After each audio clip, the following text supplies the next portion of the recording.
Humanity and human consciousness are different.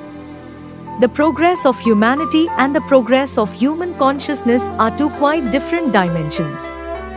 The progress of history is in time, and the progress of consciousness is not in time.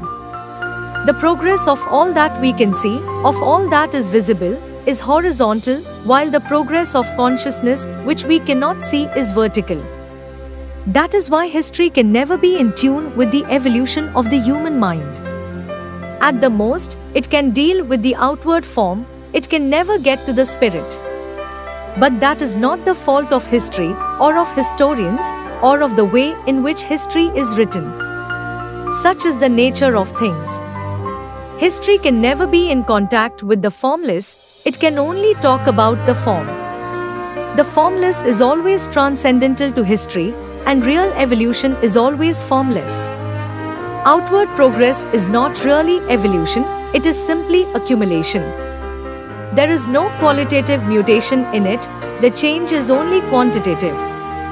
History can never transcend time. It can know only about those events that occur in time. It cannot know something that occurs beyond time, that is, non-temporal.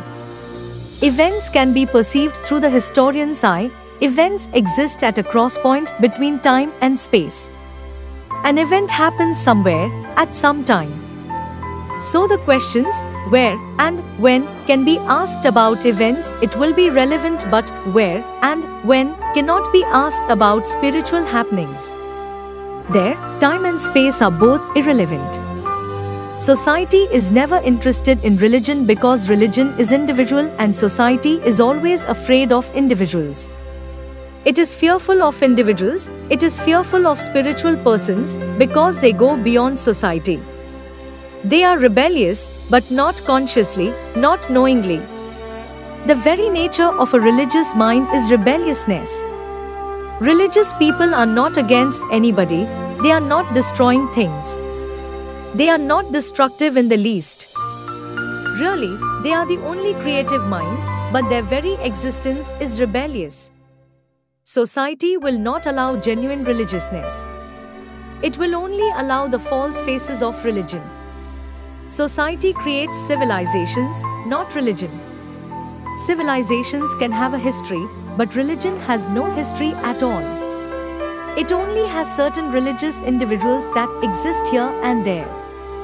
Sometimes someone takes a jump, becomes a flame and goes beyond. But the moment someone, somewhere, becomes a flame, a spiritual flame, the moment he goes beyond our so-called world of forms, he becomes one with all the flames that have ever gone beyond. Jesus is a different person from Gautama Buddha, but Buddha is not a different person from Christ. They are one flame. Another thing, religious evolution is not collective. It is individual, yet universal. That is what makes it look so mysterious. It is not collective, it is individual, but it is still universal because the person who undergoes religious evolution is annihilated. He transcends collectivity but becomes one with the universe. He becomes cosmic, divine. This divine phenomenon cannot be recorded. We have tried to record it, but all that we have succeeded in recording is just a bare outline.